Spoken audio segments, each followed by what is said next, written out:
सुहाग रात के दिन आदित्य अचानक अपना डरावना रूप दिखाता है और उसके नुकीले दांत बाहर आ जाते हैं। आलिया उसे दूर धकेलती है और आदित्य को होश में लाने की कोशिश करती है। तभी आदित्य की नजर अपनी अंगूठी पर पड़ती है और उसे आलिया को प्रपोज करने का पल याद आता है। आदित्य कुछ पल के लिए रुकता है, लेकिन फिर भी वो आलिया को बेहोश कर देता है। बेहोश करने के बाद आदित्य नागिन के पास जाता है, लेकिन जैसे ही वो नागिन के चेहरे को छूता है, दोनों को एक जोरदार झटका लगता है। दरअसल आदित्य का जहर नागिन का ही है, इसलिए जब तक आदित्य पूरी तरह से नाग नहीं बन जाता, उनका मिलन नहीं हो सकता। आलिया, जो आदित्य की पत्नी है, बेबस होकर नागिन के बाथरूम से आदित्य को बाहर आते हुए देखती है। नागिन आलिया को देखकर एक घमंडी मुस्कान देती है, क्योंकि वो आलिया को जिंदा रखकर रोज तड़पाना चाहती है। अगली सुबह आलिया बहुत प्यार से आदित्य के लिए नाश्ता लेकर आती है, लेकिन आधा नाग बन चुका आदित्य अब इंसानी खाना नहीं खा सकता। आदित्य जैसे ही एक निवाला खाता है, उसकी हालत बिगड़ने लगती है और वो खून की उल्टी कर देता है। तभी नागिन वहाँ आती है और आदित्य को एक नीले रंग का जादुई तरल पदार्थ पिलाती है, जिससे उसे थोड़ी राहत मिलती है। इसके बाद नागिन नाश्ते में आदित्य के सामने एक जिंदा मुर्गी रख देती है, जिसे आदित्य कच्चा चबा जाता है। ये डरावना नजारा देखकर आलिया की रूह कांप जाती है। नागिन आलिया को अपनी बेबसी पर रोने के लिए छोड़ देती है, लेकिन आलिया हार मानने वालों में से नहीं है। रात की पार्टी में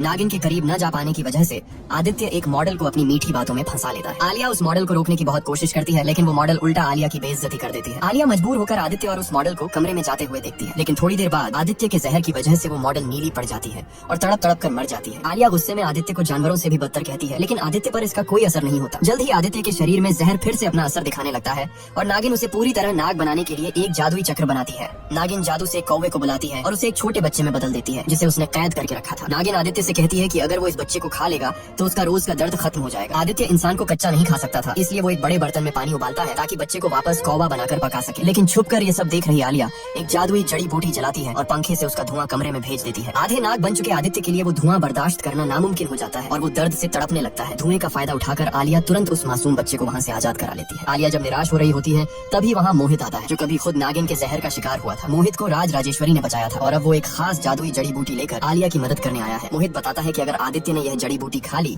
तो उसका दिमागी संतुलन वापस आ जाएगा। उधर नागिन आदित्य को पिलाने के लिए एक खास जहरीला जूस तैयार करती है। आलिया भी अपनी जड़ी बूटी वाला जूस लेकर जाती है, लेकिन नागिन को रोकने के लिए वो रास्ते में साबुन का पानी गिरा देती है। नागिन फिसलने के बजाय जादू से अपने पैरों में पहिए लगा लेती है और मुस्कुराते हुए आगे बढ़ जाती है। आलिया छुपकर उसका पीछा करती है, जहाँ आदित्य बेकाबू होकर घर के एक नौकर को जान से मारने वाला होता है। नागिन जूस का गिलास टेबल पर रखकर आदित्य को उस नौकर का खून पीने के लिए उकसाती है। तभी आलिया चालाकी से नागिन का गिलास हटाकर अपनी जड़ी बूटी वाला गिलास वहाँ रख देती है। आदित्य नौकर को छोड़कर वो गिलास उठाता है और पूरा जूस पी जाता है। नागिन खुश होती है कि अब आदित्य नाग बन जाएगा, लेकिन तभी आदित्य पलटकर नागिन के गाल पर एक जोरदार थप्पड़ जड़ देता है। नागिन का दिमाग सुन्न हो जाता है और जब वो बचे हुए जूस को सूंघती है तो उसे आलिया की चाल समझ आ जाती है। आलिया सीना तानकर नागिन के सामने आती है और कहती है कि आदित्य अब होश में आ चुका है और तुम उससे दूर रहो। आलिया की यह चेतावनी सुनकर नागिन गुस्से से अगबबूला हो जाती है। वो आदित्य को वापस पाने के लिए रात के अंधेरे में स्विमिंग पूल के पास जाकर एक भयानक काला जादू करती है। वो पानी और हवा की शक्तियों को मिलाकर एक खूंखार जल पिशाचिनी को जन्म देती है, ताकि वो आलिया को हमेशा के लिए रास्ते से हटा सके।